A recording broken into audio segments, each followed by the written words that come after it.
दिए थे उन्हें तो पता है, लेकिन बहुत से ऐसे बच्चे जिनके हाल ही में 18 वर्ष उम्र हुई है या उन्होंने अभी हाल ही में 10वीं पास की है, 18 वर्ष उम्र भी है, उन्हें पैट के बारे में ज्यादा जानकारी नहीं है। तो मैं इस वीडियो के माध्यम से आपको सारी जानकारी देने की कोशिश करूंगा। सबसे पहले प्रश्न आता है कि पैट है क्या। तो देखिए, जो सरकारी पद होते हैं, सरकारी नौकरी होती है, उसको मुख्य रूप से 4 कैटेगरी में बांटा जाता है, group A, group B, group C और ग्रुप डी। तो ये ग्रुप ए यूपीएससी के थ्रू होती है, आईपीएस आईएएस जो बनते हैं।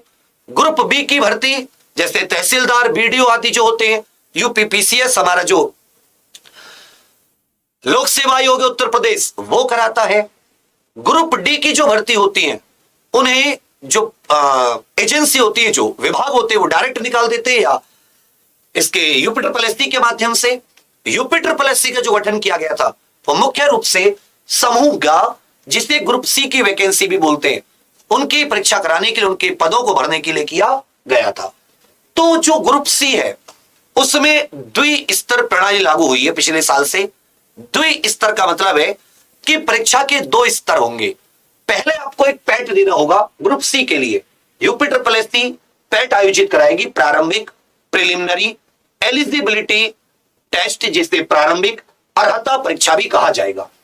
समूह ग के पदों की भर्ती के लिए द्विस्तर जो 2 लेवल का एग्जाम है उसका पहला चरण होगा, फर्स्ट फेज होगा। ठीक है भाई, प्रिलिमिनरी प्रारंभिक, फिर एक मुख्य परीक्षा होती है।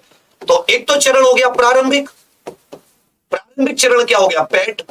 और पैट में मेरिट के आधार पर कितने पद हैं उसके अनुसार आयोग एक मुख्य परीक्षा भी लेगी और तब जाके आपको नौकरी मिलेगी। कुछ एग्जाम्स में पहले ऐसा होता था, अन्यथा एक ही चरण में कार्य हो जाता था। क्या पैट अनिवार्य है, ये बहुत से लोगों का सवाल है। जी हां, अगर आपको उत्तर प्रदेश में समूह ग की किसी परीक्षा के लिए आवेदन करना है, किसी पद के लिए आवेदन है, तो आपके पास पैट का स्कोर कार्ड होना चाहिए।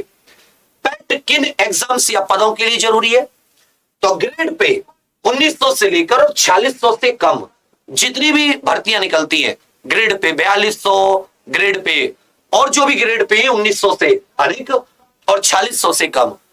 जैसे कि उनके कुछ नाम हैं, यहां पर मैंने उनके नाम लिख रखे हैं। सहायक कनिष्ठ वरिष्ठ, upper division assistant, lower division assistant अभी भर्ती निकली हुई है। पूर्त निरीक्षक, सप्लाई इंस्पेक्टर, गन्ना पर्यवेक्षक, लिपिक क्लर्क जो कॉलेज आदि के क्लर्क होते हैं, स्टेनो कानूनगो, रेवेन्यू इंस्पेक्टर जिसको बोलते हैं, ग्राम पंचायत अधिकारी, ग्राम विकास अधिकारी जिसे वीडियो बोलते हैं, लोअर पीसीएस के पद उद्यान निरीक्षक या मार्केटिंग ऑफिसर या चकबंदी अधिकारी, लोअर पीसीएस के पद राजस्व लेखपाल, चकबंदी लेखपाल, लैब टेक्नीशियन, सहायक लेखाकार अकाउंटेंट, कृषि सहायक एग्रीकल्चर असिस्टेंट, आबकारी सिपाही, एक्साइज कांस्टेबल जिसे बोलते हैं, कृषि सहायक और साथ ही अनुदेशक आदि की जो भर्ती होती है उसके लिए आपके पास पैट का स्कोर होना अनिवार्य है। ये सभी भर्तियां द्विस्तर, या आप ये कह सकते हैं कि 2 लेवल, एक लेवल पैट और दूसरा लेवल ये। उसके बाद में इस पैट को भरने के लिए योग्यता क्या होती है, तो पैट में बहुत से पद 10वीं से होते हैं, बहुत से पद ग्रेजुएशन से, बहुत से पद 12वीं से। तो जो न्यूनतम योग्यता है, जिस दिन फॉर्म की लास्ट डेट होगी उस दिन तक आपके पास 10th क्लियर होनी चाहिए। फॉर्म की लास्ट डेट तक 10th होनी चाहिए। आयु 1 जुलाई 2022 तक 18 से 40 वर्ष, अर्थात 18 पूरी हो गई हो, 40 से अधिक ना हो। एससी एसटी ओबीसी जो रिजर्व कैटेगरी है उनको छूट मिलती है। स्कोर कार्ड जो पैट का होता है वो 1 वर्ष तक मान्य रहता है। उसकी अवधि वैलिडिटी कब तक रहती है, 1 साल तक चाहिए। एग्जाम का पैटर्न क्या है, तो एग्जाम में 100 प्रश्न आते हैं, हर एक प्रश्न 1 नंबर का होता है। तो कुल मिलाकर कितना जो एग्जाम होता है वो कुल 100 नंबर का होता है, जो 15 अलग अलग विषयों में बटे हुए हैं। जो 100 प्रश्न होते हैं वो 15 अलग अलग विषयों से आते हैं। कैसे आते हैं वो मैं बताऊंगा। समय 2 घंटा, लगभग 120 मिनट आप कह सकते हो। पिछली बार ऑफलाइन एग्जाम हुआ था, ऑफलाइन ये पेपर होता है, इस बार भी ऑफलाइन ही होगा। चलिए, नेगेटिव क्या होती है, 1/4 मतलब 0.25 नंबर आपके कट जाते हैं। और नॉर्मलाइजेशन होता है, याद रखिएगा कि अलग अलग शिफ्ट में होता है ये एग्जाम, तो नॉर्मलाइजेशन होता है। पेट 2022 की एग्जाम डेट क्या है?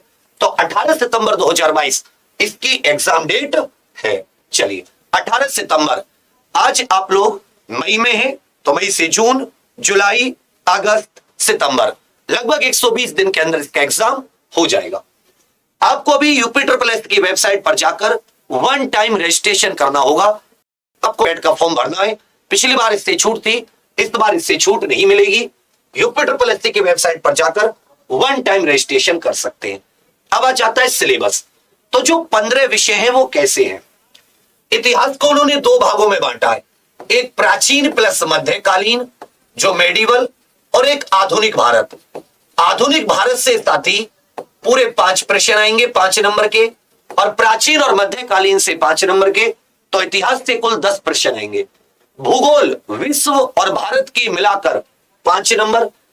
अपनी राज्य व्यवस्था जो है, पॉलिटी जिसे कहते हैं, 5 नंबर। अर्थव्यवस्था, इकोनॉमिक्स, भारतीय अर्थव्यवस्था के संदर्भ में 5 नंबर की।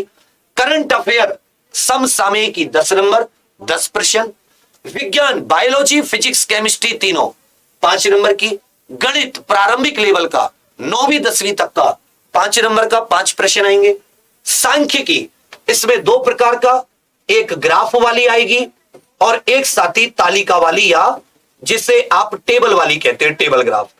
और हर पर 5-5 प्रश्न होंगे, तो ये 10 2 आएंगे, 2 ऐसे 2 ऐसे, तो हर पे 5 क्वेश्चन, 2 तो ग्राफ वाले होंगे, 2 तालिका वाले, तो 2 ग्राफ और 2 टेबल पर 5-5 क्वेश्चन होंगे, तो कुल मिला के 20 क्वेश्चन, 20 नंबर। इसमें समय लगता है, यही आपका समय ज्यादा लेती है। हिंदी